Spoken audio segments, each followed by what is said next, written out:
আউযুবিল্লাহি মিনাশ শাইতানির রাজিম বিসমিল্লাহির রহমানির রহিম। প্রিয় ছাত্রছাত্রীরা, তোমাদেরকে আমার ক্লাসে পুনরায় স্বাগত জানাচ্ছি। আমি বেশ কয়েকদিন বিরতি দিয়ে তোমাদের সামনে পুনরায় উপস্থিত হয়েছি। আমি বেশ কয়েকদিন অসুস্থ ছিলাম, বিদায় তোমাদের সামনে নিয়মিত পাঠদান করা আমার পক্ষে সম্ভব হয়নি। এখন আল্লাহর রহমতে মোটামুটি সুস্থ, এই কারণে তোমাদের সামনে আবার নতুন একটি লেকচার নিয়ে তোমাদের সামনে আসলাম। তোমাদের প্রত্যেককে আমার আজকের এই ক্লাসে তোমাদের স্বাগত জানাচ্ছি।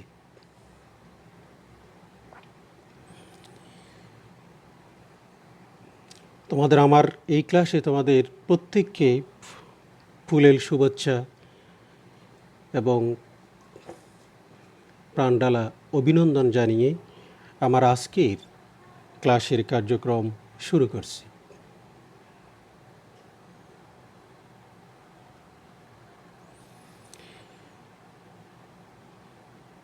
প্রিয় শিক্ষার্থীরা, তোমরা আমাকে নিঃসন্দেহে জানো, আমি মোহাম্মদ হামেদ হাসান,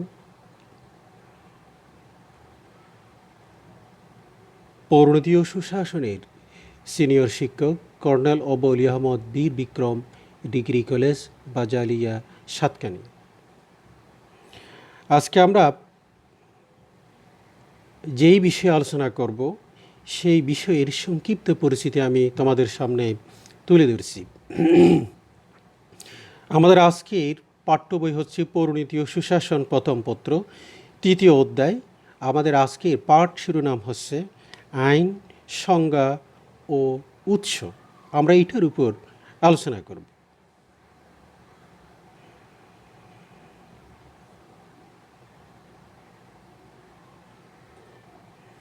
প্রিয় শিক্ষার্থীরা, আমরা নিঃসন্দেহে জানি সমাজবদ্ধ জীব হিসেবে মানুষ জন্ম থেকে মৃত্যু পর্যন্ত সমাজে বসবাস করে, কিন্তু সমাজে বাস করতে গিয়ে যা ইচ্ছে তাই করতে পারে না। কারণ সমাজ কতগুলো নিয়মকানুনের মাধ্যমে পরিচালিত হয়। সমাজের সদস্য হিসেবে প্রতিটি মানুষকে এইসব নিয়মকানুনের প্রতি আনুগত্য প্রদর্শন করতে হয়। এই আনুগত্য সুশৃঙ্খল জীবন গঠনের নিশ্চয়তা দান করে। রাষ্ট্রীয় ব্যবস্থায় সুশৃঙ্খল পরিস্থিতি বজায় রাখতে হলে নিয়ম কানুন,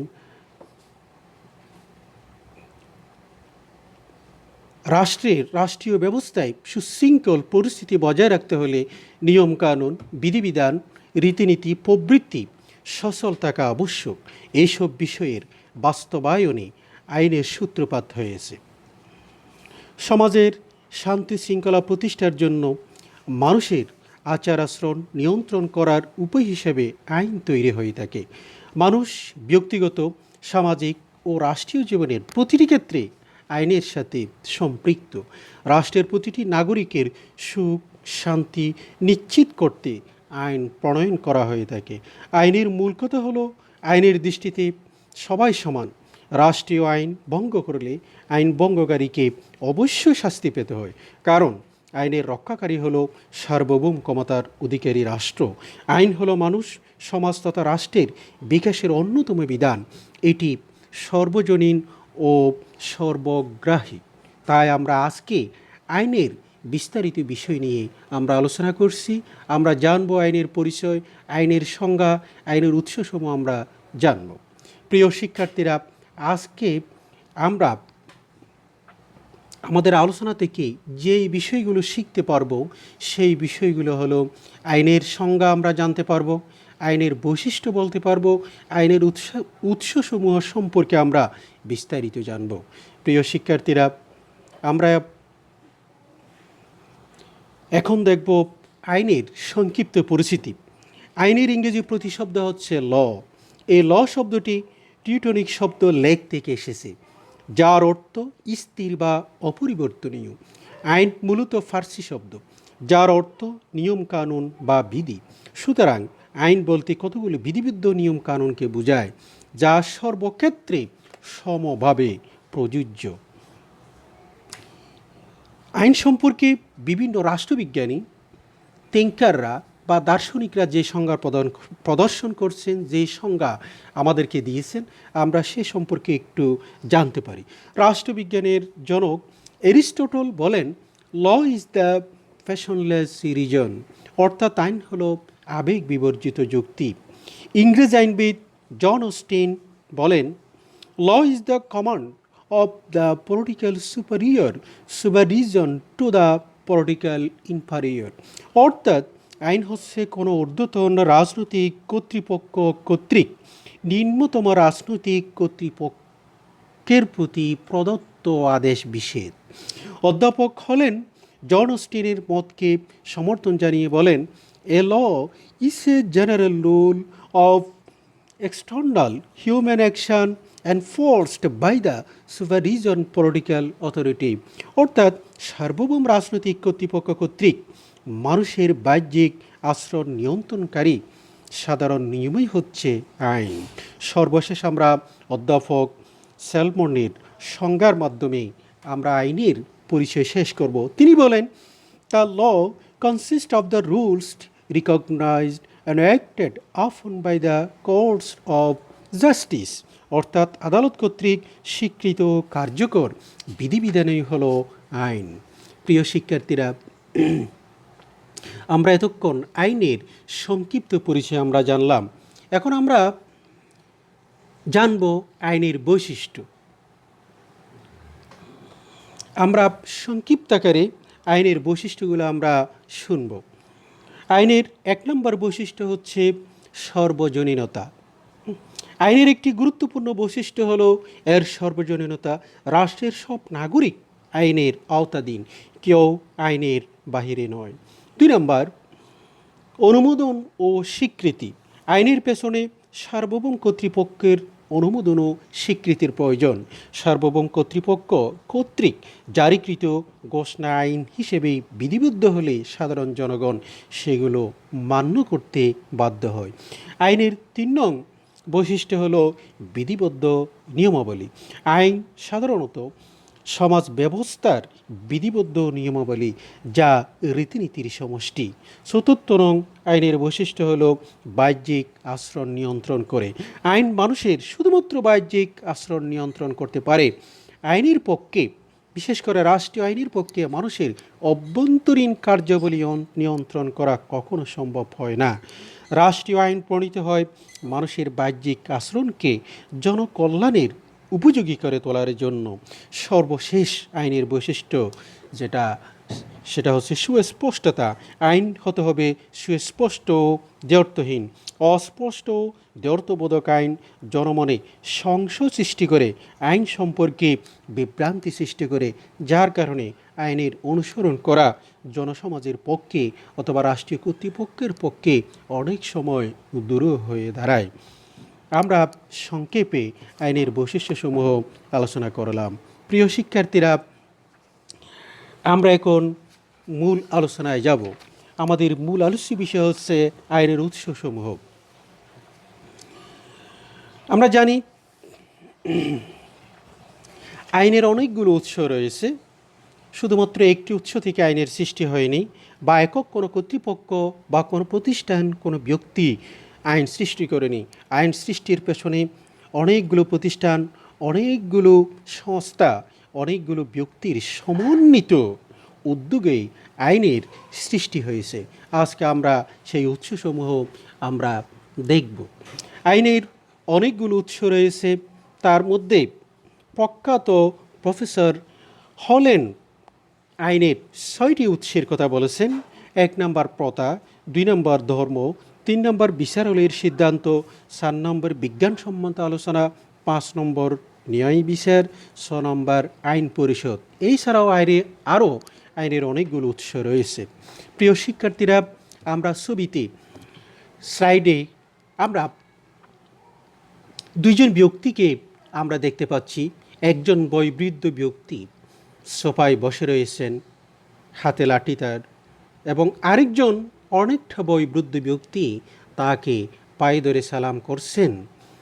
যিনি সোফায় বসে রয়েছেন তিনি হচ্ছেন প্রাইমারি শিক্ষক, আর যিনি তাকে পা ধরে সালাম করছেন তিনি হচ্ছেন বাংলাদেশ সরকারের একজন উচ্চতর পর্যায়ের আমলা, যাকে আমরা সচিব হিসেবে চিনি, এর মাধ্যমে আমরা আইনের একটি উৎস সম্পর্কে আমরা ধারণা পাই, যেটাকে বলা হয় প্রথা বা কাস্টম।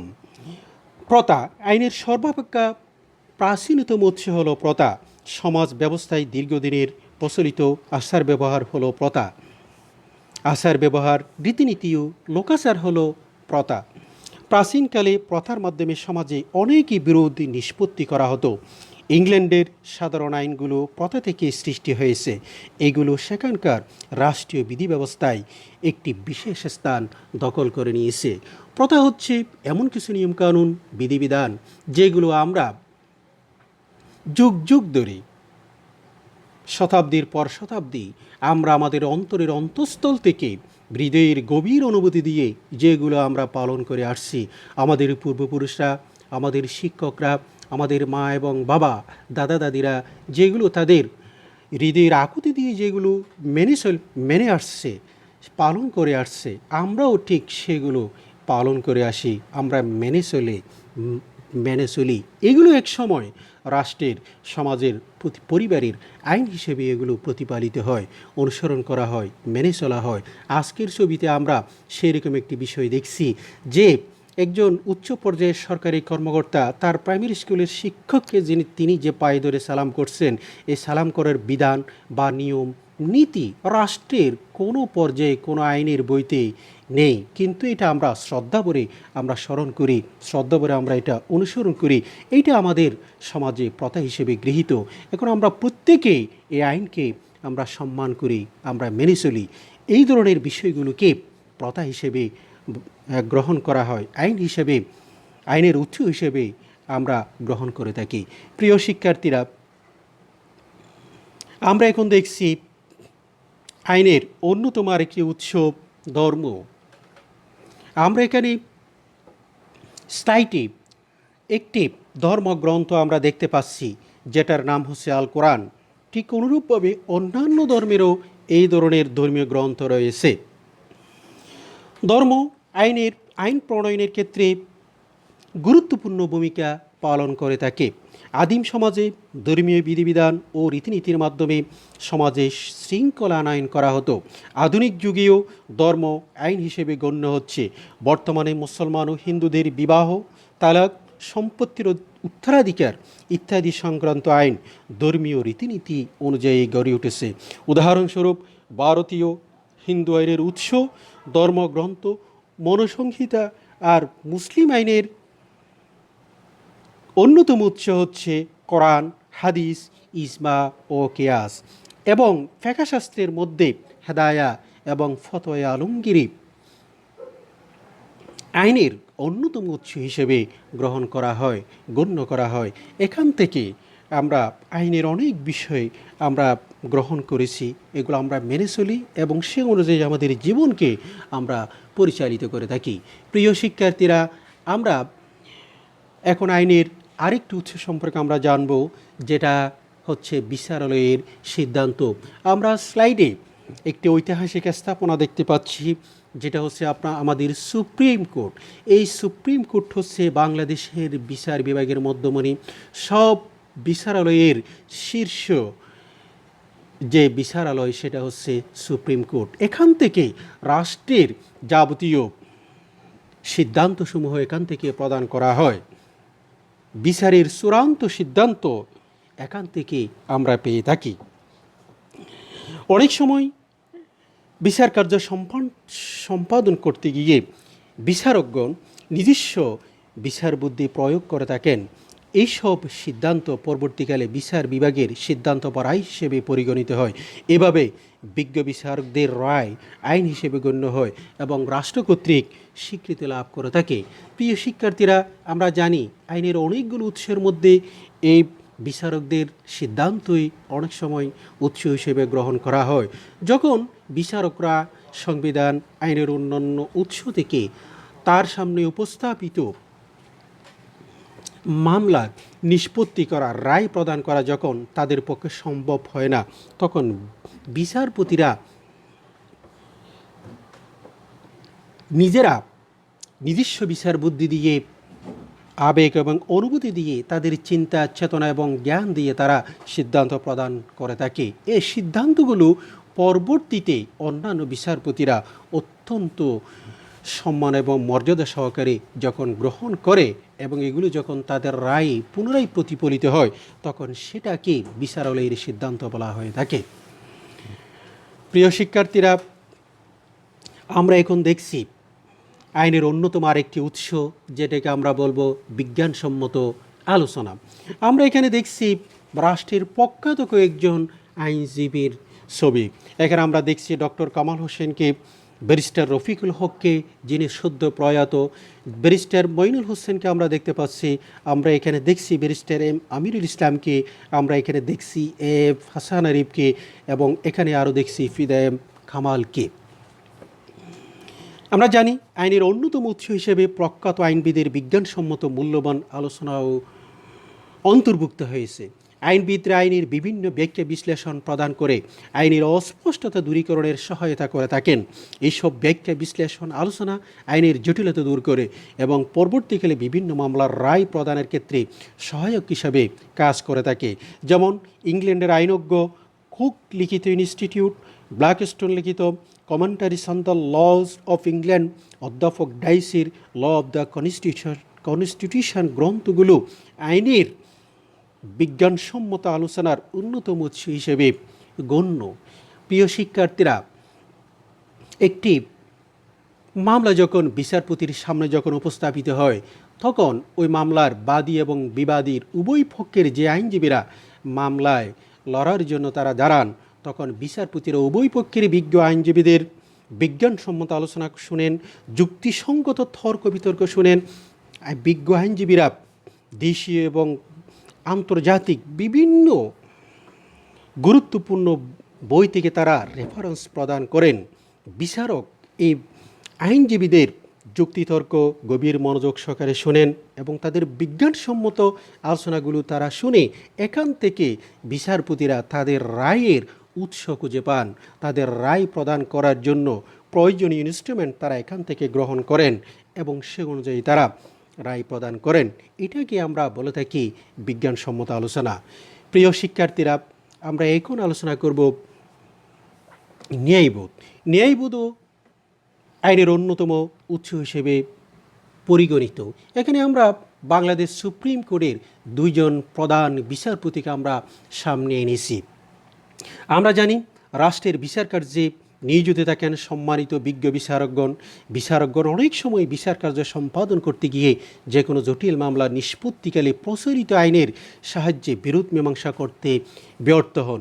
এক্ষেত্রে তারা নিজস্ব বিচার বুদ্ধি ও ন্যায়বোধের আশ্রয় গ্রহণ করে থাকে। এইভাবে বিচারকগণ ন্যায়বোধ আইনের মূল্যবান উৎস হিসেবে গণ্য হয়ে থাকে। প্রিয় শিক্ষার্থীরা, মূল কথা হলো, যখন বিচারপতিরা তাদের মামলার চূড়ান্ত নিষ্পত্তি করার ক্ষেত্রে যখন তারা আইনের সকল উৎস খুঁজে সেখান থেকে যখন তারা যথাযথভাবে সমাধান বের করতে পারেন না, সমাধান পান না, তখন তারা তাদের বিবেকের নিকট তারা ধরনা দেন। তারা তাদের বিবেক, বুদ্ধি, তাদের নৈতিকতা, তাদের জ্ঞানের উপর তারা নির্ভর করেন। তারা তাদের বিবেক অনুযায়ী, তাদের সততা এবং তাদের যোগ্যতার ভিত্তিতে, তাদের ন্যায়বোধের ভিত্তিতে তারা ওই মামলার নিষ্পত্তি করেন এবং সেই নিষ্পত্তিকৃত মামলা পরবর্তীতে যখন অন্যান্য বিচারপতিরা যখন সেটা অনুসরণ করেন, তখন সেটা আইনের উৎস হিসেবে পরিচালিত হয়। আমরা জানি এমন একজন বিচারপতির বিষয় আজকে তোমাদের সামনে আমি সংক্ষেপে উপস্থাপন করব, যিনি রাষ্ট্রের সর্বোচ্চ আদালতের বিচারপতি থাকার পর তিনি যখন দিনে বিভিন্ন মামলার রায় প্রদান করে আসতেন, রায় প্রদান করে এসে তিনি গভীর রাতে ঘুম থেকে উঠে তিনি তাহাজ্জুদের নামাজ পড়ে তার প্রভুর নিকট তিনি অজোর দ্বারায় কান্নাকাটি করতেন। এইরকম দৃশ্যটি একদিন তার মেয়ের সামনে আসলো। পরের দিন সকালে নাস্তার সময় তার মেয়ে ওই বিচারপতিকে যখন জিজ্ঞেস করলেন, বাবা, তুমি তো একজন ন্যায়পরায়ণ বিচারপতি, আমার জানা মতে তুমি কখনো অন্যায় কোনো সিদ্ধান্ত কারো উপর চাপিয়ে দাও না, কিন্তু তুমি কেন প্রতিদিন রাত্রে ছোট্ট শিশুর মতো তুমি খাও মাও করে তুমি কি কান্নাকাটি করো? তখন সেই মেয়ের বাবা বিচারপতি তাকে উত্তর দিলেন, বললেন, মা, আমি যখন এজলাসে বসি তখন আমি আইনের সকল উৎস তন্ন তন্ন করে খুঁজে আমি ওই মামলার নিষ্পত্তি করার রায় প্রদান করার জন্য আমি সচেষ্ট হই। কিন্তু অনেক সময় এমন কিছু মামলা আমার সামনে এসে উপস্থিত হয় যেগুলোর সমাধান আমি আইনের উৎস থেকে খুঁজে পাই না। আইনের বিভিন্ন বই থেকে সেগুলো আমি খুঁজে না পেয়ে আমি আমার বিবেক অনুযায়ী, আমার বুদ্ধি অনুযায়ী, আমার নীতি অনুযায়ী আমি সেগুলোর ফয়সালা প্রদান করে থাকি। আমি জানি না আমার এই ফয়সালা, আমার এই রায় সঠিক হয়েছে কিনা। যদি সঠিক না হয়ে থাকে তাহলে কালকে আমাদের ময়দানে আমাকে সেই মহান প্রভুর নিকট আমাকে চরমভাবে আমাকে প্রশ্নের সম্মুখীন হতে হবে। এই জন্য আমার পক্ষ থেকে যেন কারো প্রতি অন্যায়, অবিচার এবং তার ক্ষতিকর সিদ্ধান্ত যারা কারো উপর আপতিত না হয়, সেই বিষয়ে আমি প্রতিদিন এসে মহান প্রভুর নিকট আমি অজর দ্বারায় কান্নাকাটি করে আমি সেই বিষয়টা আমি তুলে ধরতে চাই। প্রিয় শিক্ষার্থীরা, এখন আমরা আলোচনা করব আইনের আরেকটি উৎস এবং গুরুত্বপূর্ণ উৎস, আইনসভা। আমরা জানি আধুনিক যুগে আইনের অন্যতম গুরুত্বপূর্ণ উৎস হলো আইনসভা। রাষ্ট্রের অন্যতম প্রধান অঙ্গ হিসেবে আইনসভা আইন প্রণয়ন, পুরনো আইন সংশোধন, অপ্রয়োজনীয় আইন বাতিল করে থাকে। আইনসভা কর্তৃক প্রণীত আইনে পরোক্ষভাবে জনসমর্থন থাকে, কারণ জনগণের চাহিদা অনুযায়ী জনপ্রতিনিধিদের সমর্থনে আইনসভার আইন পাশ করা হয়। অধ্যাপক গেটেল বলেন, আধুনিক রাষ্ট্রে আইনের অন্যতম উৎস হল আইনসভা। প্রিয় শিক্ষার্থী, আমরা দেখছি আইনের আরেকটি গুরুত্বপূর্ণ উৎস সংবিধান। সংবিধানের আইনের সর্বোচ্চ উৎস হিসেবে পরিগণিত।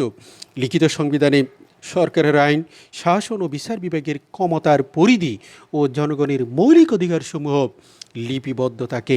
সাংবিধানিক আইনের ভিত্তিতে রাষ্ট্রের প্রকৃতি, কাঠামো ও শাসক ও শাসিতের সম্পর্ক নির্ধারিত হয়। প্রিয় শিক্ষার্থীরা, আমরা এতক্ষণ পর্যন্ত আইনের অনেকগুলো গুরুত্বপূর্ণ উৎস সম্পর্কে আমরা আলোচনা করলাম। এখন আমরা আলোচনা করব নির্বাহী ঘোষণা। নির্বাহী ঘোষণা আইনের অন্যতম একটি গুরুত্বপূর্ণ উৎস। আমরা ছবিতে দেখতে পাচ্ছি বাংলাদেশ সরকারের মন্ত্রী পরিষদের বৈঠক। এখানে প্রধানমন্ত্রীর নেতৃত্বে যারা রাষ্ট্র পরিচালনা করেন, মন্ত্রী পরিষদের সিনিয়র সদস্যরা এখানে উপস্থিত রয়েছেন। এই বৈঠক থেকে অনেক সময় রাষ্ট্র পরিচালনার গুরুত্বপূর্ণ আইনসমূহ উচ্চারিত হয়।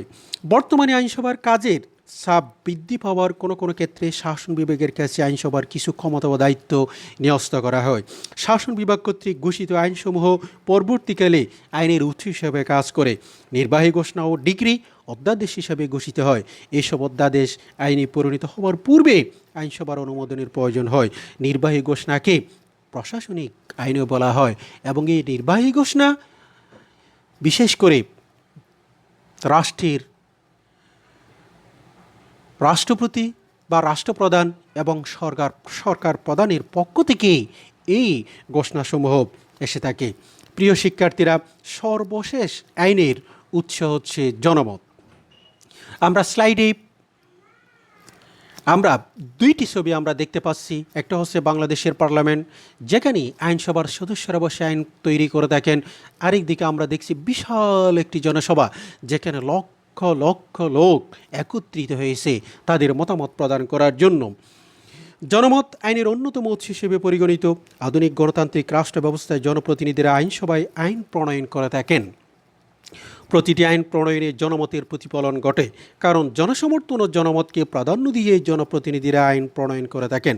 রাষ্ট্রবিজ্ঞানী ওপেনহাইম তাই জনমতকে আইনের অন্যতম উৎস হিসেবে গণ্য করেছেন। প্রিয় শিক্ষার্থীরা, রাষ্ট্র যারা পরিচালনা করেন, রাষ্ট্র পরিচালনার দায়িত্ব যাদের রয়েছে সরকারের, এই সরকার যখন রাষ্ট্রের কোনো গুরুত্বপূর্ণ সিদ্ধান্ত, রাষ্ট্রের কোনো গুরুত্বপূর্ণ বিষয় সম্পর্কে যখন সিদ্ধান্ত নিতে হিমশিম খান, অথবা সরকার একা সিদ্ধান্ত নিতে যখন ইতস্তত বোধ করেন, তখন ওই বিষয়টা যখন জনগণের সামনে ছুরি মারেন, জনগণের সামনে দিয়ে দেন। জনগণ এই বিষয়ে যখন তাদের চূড়ান্ত মতামত প্রদান করে থাকে, এই মতামতকে আমরা অনেক সময় জনমত হিসেবে আমরা গ্রহণ করে থাকি। এই জনমতটা আইনের অন্যতম উৎস হিসেবে পরিগণিত হয়। প্রিয় শিক্ষার্থীরা, আমরা এতক্ষণ পর্যন্ত আইনের সংজ্ঞা, আইনের বৈশিষ্ট্য, আইনের উৎসসমূহ সম্পর্কে আমরা বিস্তারিত আলোচনা করলাম। আমরা এই আলোচনার ভিত্তিতেই আমরা আমাদের বাড়ির কাজ নেব। আমরা বাড়ির কাজ যেই শিরোনামের ভিত্তিতে আমরা তৈরি করব, সেই শিরোনামটি হচ্ছে আইন স্বাধীনতার রক্ষা কবচ। তোমার যুক্তি উপস্থাপন করো। প্রিয় শিক্ষার্থীরা, আশা করি তোমাদের সামনে আমি এতক্ষণ পর্যন্ত যে পাঠ উপস্থাপন করলাম, আইনের উপর যে বিস্তারিত আলোচনা করলাম, এটার ভিত্তিতে তোমরা আইনের সংজ্ঞা, আইনের উৎস সম্পর্কে বিস্তারিত ধারণা লাভ করবে এবং সেটার ভিত্তিতে তোমরা তোমাদের বাড়ির কাজটি সুনিপুণভাবে, চমৎকারভাবে তোমরা তৈরি করে আনবে এবং আমাকে পরবর্তীতে সেই বাড়ির কাজটি দেখাবে। আমি তোমাদেরকে আজকে আমার এই ক্লাসে উপস্থিত হওয়ার জন্য এবং অনলাইনে আমার ক্লাস দেখার জন্য, দেখে তোমাদের জ্ঞানকে সমৃদ্ধ করার জন্য, তোমাদের জীবনকে শানিত করার জন্য উদাত্ত আহ্বান জানিয়ে আমি আজকের মতো শেষ করছি। আসসালামু আলাইকুম ওরহমতুল্লাহি ওয়াবারকাতুহু। আমার ক্লাসে যারা উপস্থিত হয়েছে সবাইকে ফুলেল শুভেচ্ছা জানিয়ে বিদায় নিচ্ছি। আল্লাহ হাফেজ।